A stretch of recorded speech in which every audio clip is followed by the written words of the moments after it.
tool day! New tool day! Hot damn, boys! Today's new tool day. And by new, I mean old. That's right, we don't have any of that fancy new stuff here. We work on old stuff around here. Can you guess what it is? Chances are, if you can read, you'll already know what it is. It is a frequency counter that I got off of eBay. Wrapped in the best that Bounty can provide. Yes, an Extech frequency counter, model 381200. Got it on eBay. Probably spent too much for something this small, but it said it works.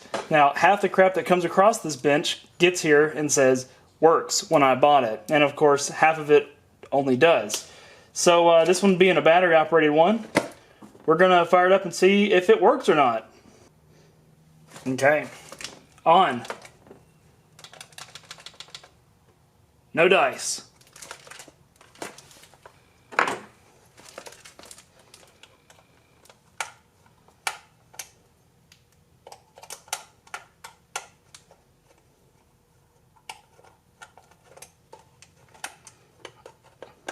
They're captured screws, that's fancy.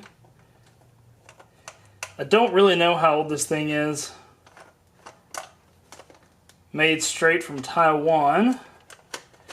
Let's see, which one will bet this thing doesn't have any batteries? Yeah, no batteries. These are double A's. Okay, let's get some double A's. For those of you who buy little packs of batteries, stop it. Just buy big ones. You'll thank me later.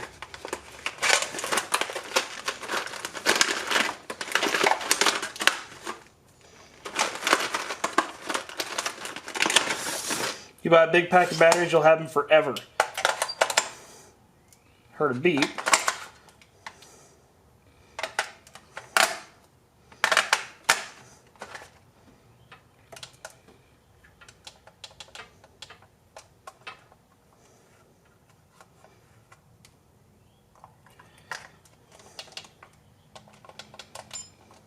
Hey! Alright! It's working! It's the on and off button works. Hell, let's plug it into the function generator. See if she chooches. Now, if you're wondering why I got this thing, if you ended up watching the video on this guy, which I don't blame you if you didn't, it's a very long and boring video. But if you watch that, right at the end of the video I talked about how I need to align it. Now if you're aligning any type of radio equipment, you need to be pretty sure about the frequency that you're trying to align it to. So really the question of the day is, do you trust the 40-year-old signal generator? Or do you trust the 40-year-old oscilloscope? Because right now they're not agreeing.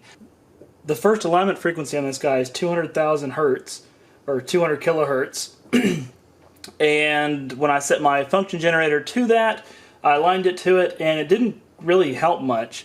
So I put the 200 kilohertz signal into the scope, and the scope was saying it wasn't quite 200 kilohertz. So of course, if you've ever had to work on or work with old equipment, or budget equipment that you don't necessarily trust, well, if you have two things that can measure the same unit or whatever you're trying to measure, and they're both in line with each other, they can't be both wrong the same amount, or it's very unlikely, right? So I'm going to use this tool and the oscilloscope here. I actually have two different ones, but I'm going to use one of the oscilloscopes and this frequency counter to make sure that my signal generator is doing what it says it's doing. Okay, so I've got her plugged into the signal generator. And according to the signal generator, is set to exactly a 1 kilohertz tone, and this one is picking up, it looks like it's either this thing's got a little drift or the signal generator's got a little drift, but it's bouncing right around 1030 to 1040, so 1030 to 1040 hertz. So sure enough, my signal generator is at least off a little bit. Now I'm going to compare this to the scope and to the signal generator. Let me show you what I'm talking about.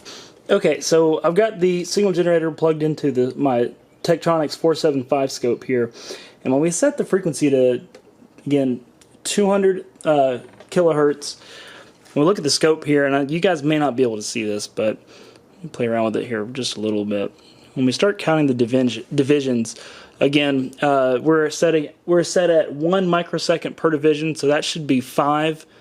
Basically, when you do the math, it should be 5 divisions for 200 kilohertz, and we're getting 1, 2, 3, 4, and then not quite 5. So when I adjust the frequency on the signal generator, and just tweak that just a little bit, right about there, that is claiming to be 200,000, 200 kilohertz, and we're not quite there.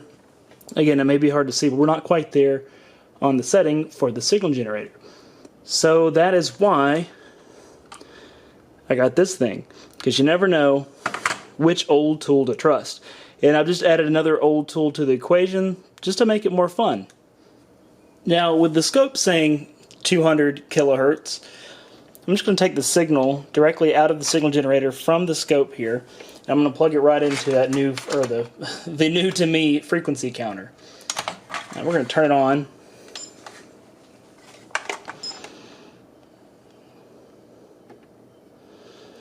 And we're getting 199 kilohertz.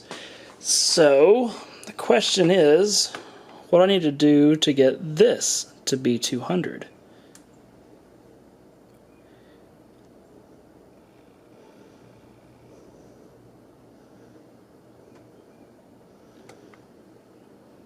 That's pretty close. I can probably play with it off camera and get it closer.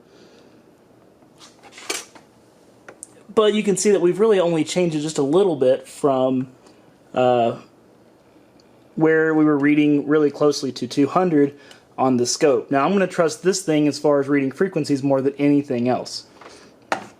Well, folks, I think that's about as close as I'm going to be able to get it. Looks like that guy on eBay did me a solid and sold me an actually working unit. This guy and that guy, those are agreeing, and this one's just a little bit off. I guess maybe the knob is a little bit crooked on the shaft, who knows. Everything we're looking at here is pretty old. But either way, now that I have good working equipment, I believe I can accurately align that signal tracer and just in general read frequencies. Thanks for the watch. Hopefully this was entertaining, and tune in for more old junk. Thanks, guys.